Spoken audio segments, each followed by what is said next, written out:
Hi all, I welcome you all to the next lecture today about Introduction to Aerospace Materials, Volume 2. In previous lecture, I have given you a detailed exposure about various kind of aerospace materials available, right? And we have seen the material selection criteria.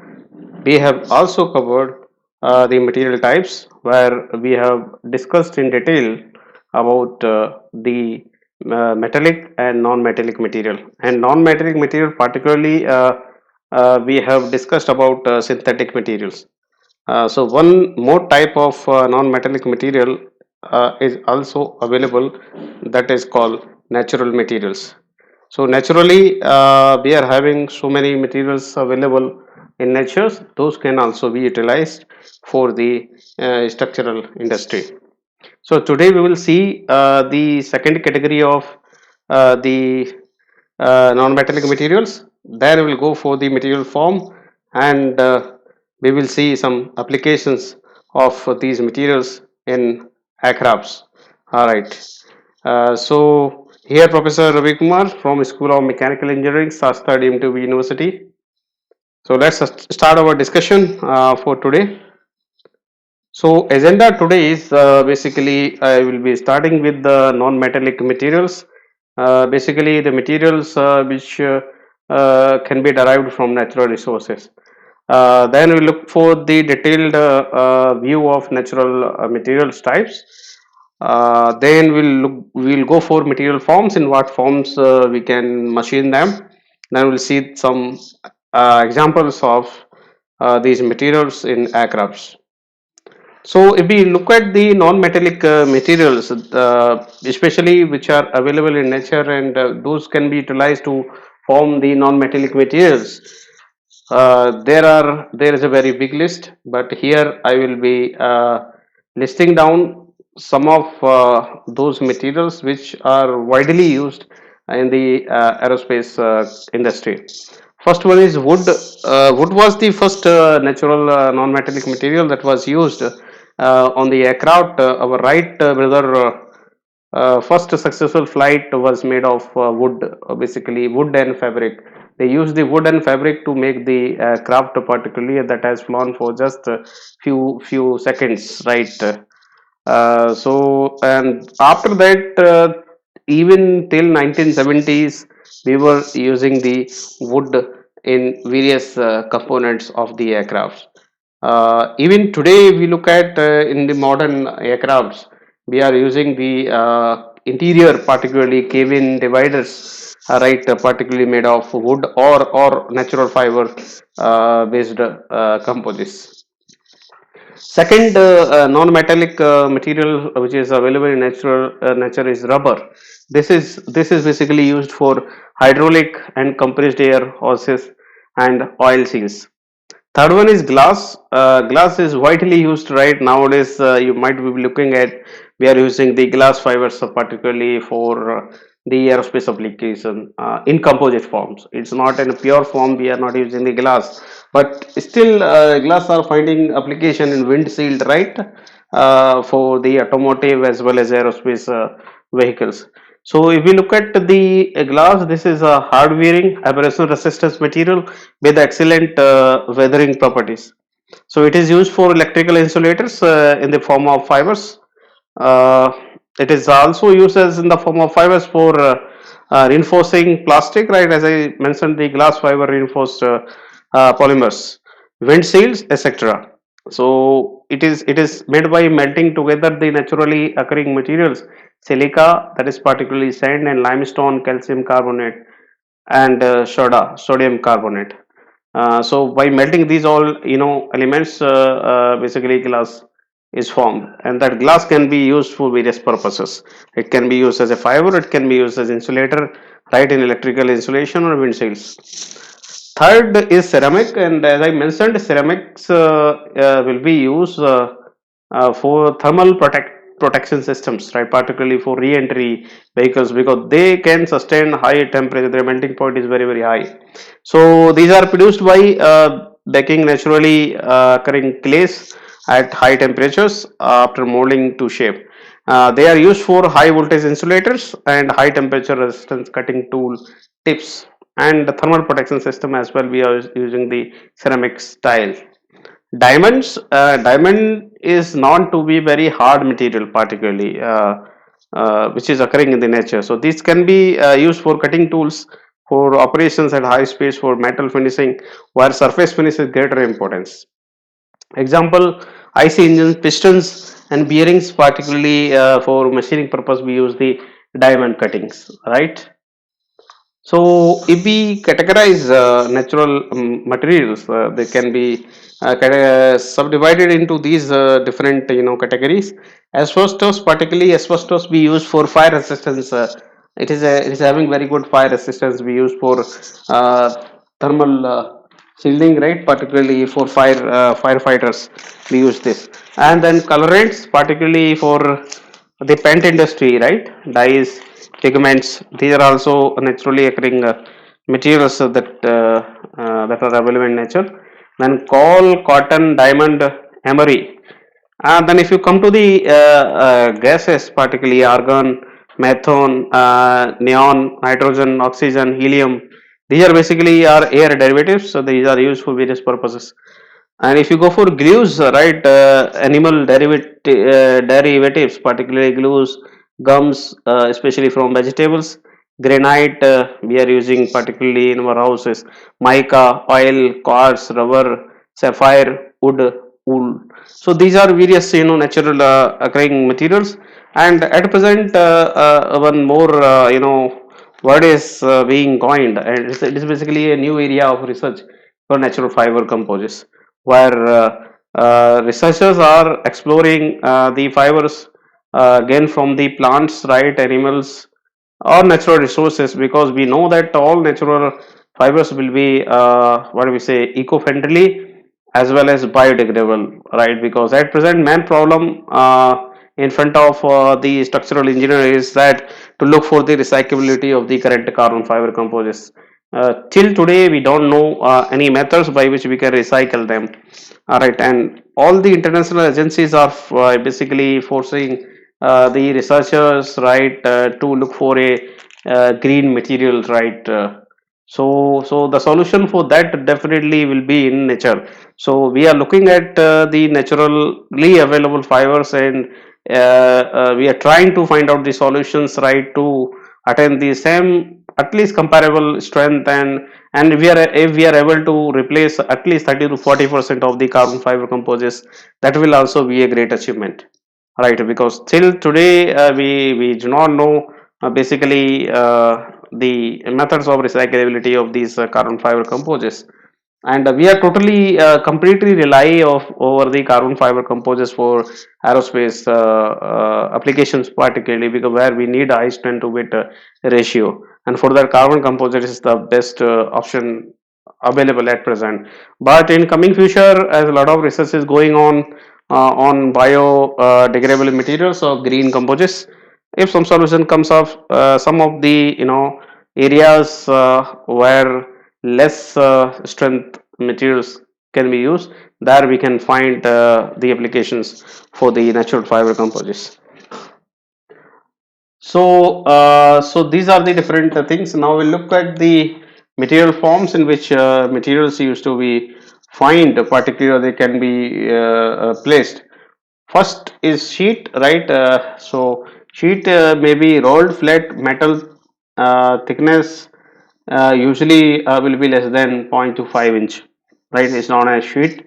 And in most of the our aircraft body, if you look at, complete is made up of sheet, right? So fuselage skin, fuselage frames, right, rib and spar waves, control surfaces, and pressure domes, these are all made of the sheet basically. So you look at this pictorial presentation of sheet. So this kind of sheets will be used particularly for the aircraft application. All right. Then if you look at the sheet, there will be, if you look at these all grains and all, it will be good grain orientations. Many parts and fasteners usually made of sheet. Uh, Fit problems particularly will occur when we are basically adding the sheet by sheet, right? So for that purpose, we use the straightened operation, shims, and chances are there warpage problem may come due to bending, right? But that can be avoided by using proper fitting of sheets, right? That is basically needed with. Second form is plate form, right? So rolled flat metal thickness greater than 0.25 inch. So this is the criteria, right? This is the threshold value. If it is less than 0.25 inch, it will be called a sheet, and if it's more than that, it's known as plate. So plate application of plates basically will find in wing and tail skins, right? Monolithic spars and ribs and fittings particularly we use the plates. So these are the unitized structure, right? Fewer fasteners will be needed here, but in sheet we need a lot of rivets and fasteners to connect, right? Grain orientation may be a problem, right? Because different plates will have different grain orientation. But machinability is good, right? Basically, high speed machining can be I mean, can be used, and because of that, overall cost will be less, right? Particularly compared to the sheet. Extrusion, right? Extruded particles, right? Extrusion is a method in which you can make long parts, right? Particularly like girders and all are made by the extrusion process. So these are produced by the forging metal through a forming die at elevated temperature to achieve the desired shape. So you will heat the metal to the elevated temperature, then you will make it go through the die, right? So you will pull it from both the side and make the desired shape, right? So particularly stringer is the application. Stringers, ribs, and spar caves and stiffeners. These are some of the examples of extruded components, right? So grain is aligned in this case in a lengthwise direction. So additional forming and machining is required, particularly used in conjunction with sheet metal waves, right? So sheet metals will be used on both sides to cover up all these, right? So these are the extruded parts. Forging, particularly forged part, used to be found application in most of the fitting, particularly or rib and frames. These are all forged components. So produced by the impacting or pressing the materials into the desired shape. All right. So forging basically is a cold heat and colder. You will heat it and then you will heat it to make the desired shape. Right. So large fittings, large frames, ribs, and odd shapes can be created using the forging method. So here control grain orientations, residual stresses can cause warpage. Some stresses may be accumulated. Stress concentration areas will be there. There chances of warpage may occur. Tooling can be difficult, particularly for these kind of components. Casting is the next way by which you can make shapes of the desired requirement.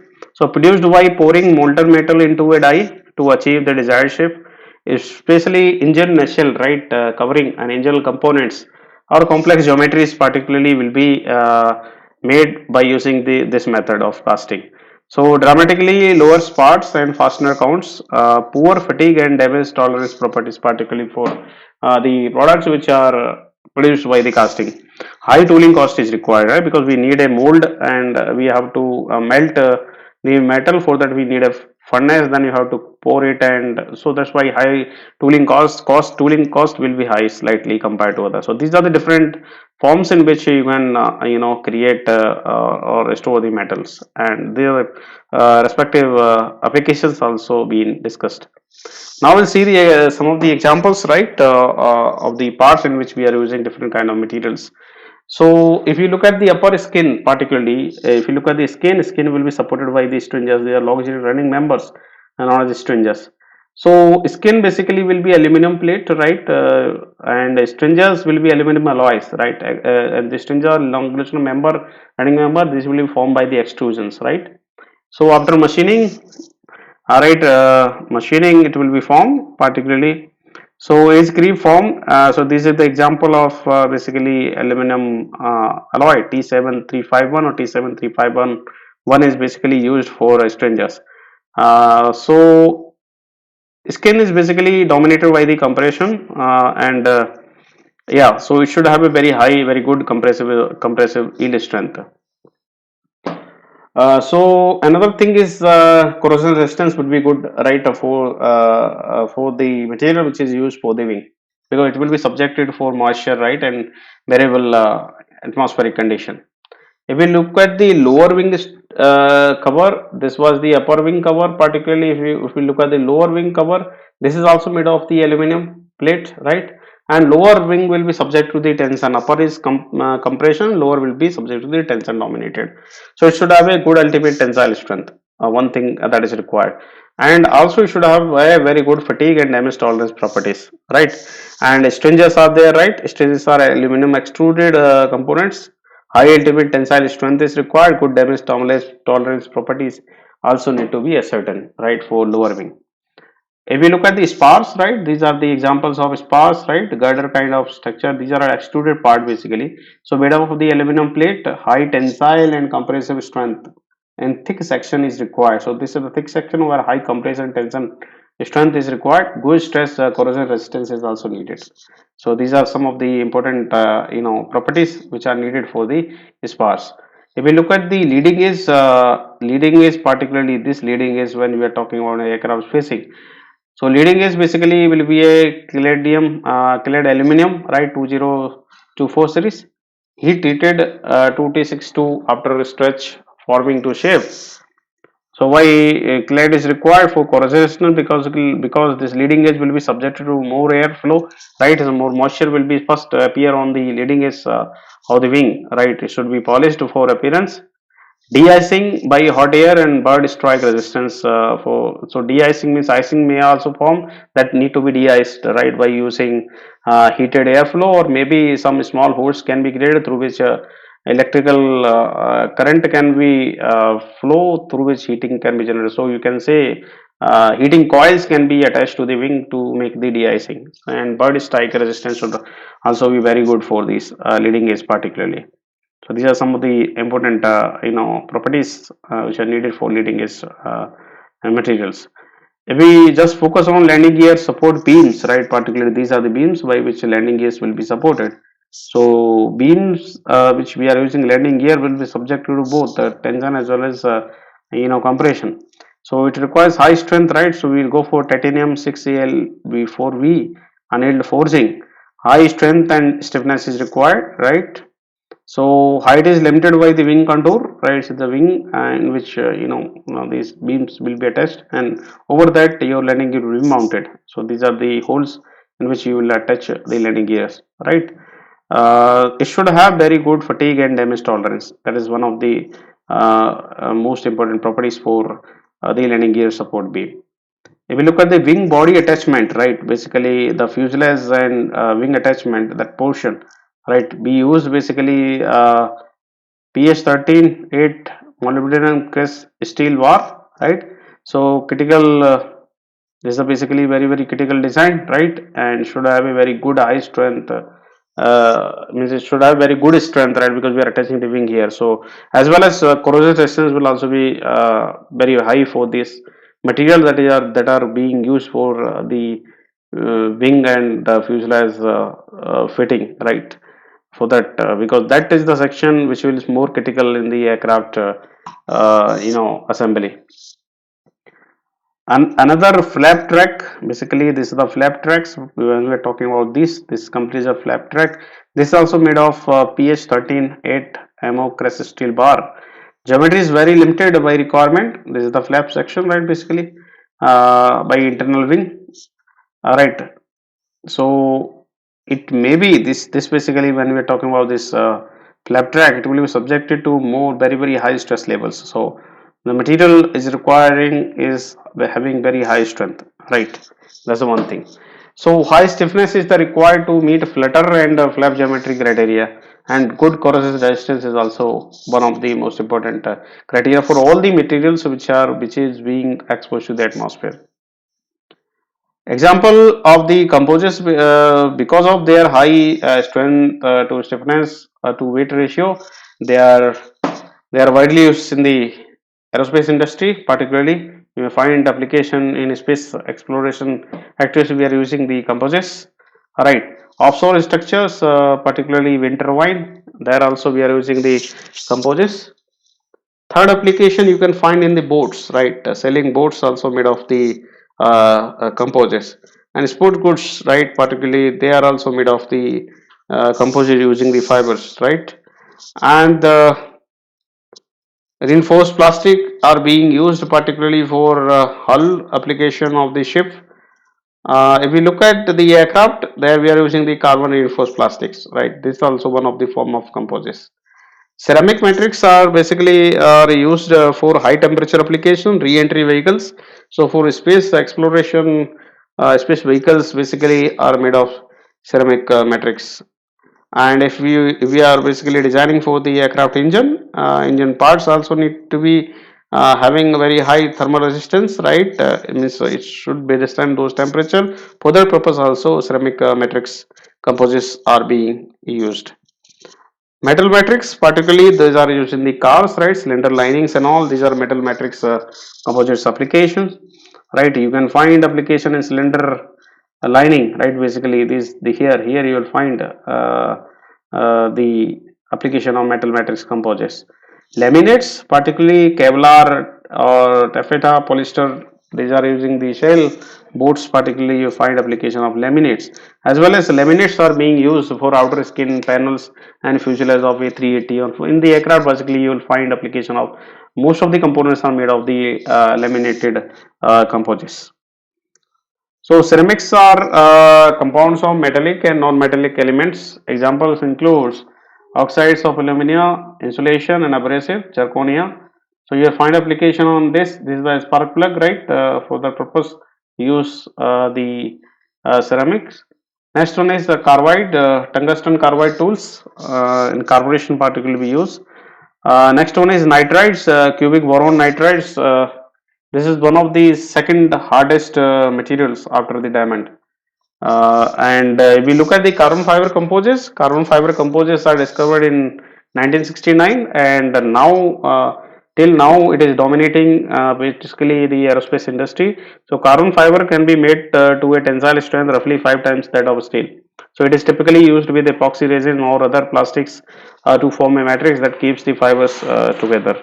So Rolls-Royce utilized carbon fiber to make it RB211 engine to deliver high power to weight ratio than its competitor engines. So this is one of the example of carbon mat, basically carbon fiber mat, and these mats used to be impregnated with the epoxy to make the plate, and those plates can be used for making the engines or particularly outer body of the aircrafts. So till today, right, this is the carbon fiber composites is having the highest possible strength and spines application in the aerospace industry. Next one is boron fiber composites. Boron fiber composites are discovered in the year of 1970s. So boron fibers were discovered to have a high strength than carbon fibers. So Rolls-Royce utilized the carbon fiber to make its RB211 engine to deliver highest power to weight ratio, and it also used the boron fiber to display its superiority over other aircraft manufacturer. But problem with the boron fibers are these three. The boron had to be deposited on a tungsten wire substrate. The processing was expensive, particularly, and boron filament cannot be bent into the tight radii. So when you are making the aircraft engine parts, those cannot be manufactured from the boron fiber, as well as wing leading edge cannot be made of the boron fiber. So there are practical difficulties with the boron fiber compared to the carbon fiber. So these are the various applications of the materials used in the aircrafts. So with this, I am closing the today's discussion. Right? If you are having any doubt in this in the topic, feel free to write in the comment section. Right, or you can directly send me the SMS on my WhatsApp. Already I shared with you. So see you all in the next class with a new topic. So next topic will be the introduction to the different power plants used in the aircrafts. So see you all. Have a nice day. Good day.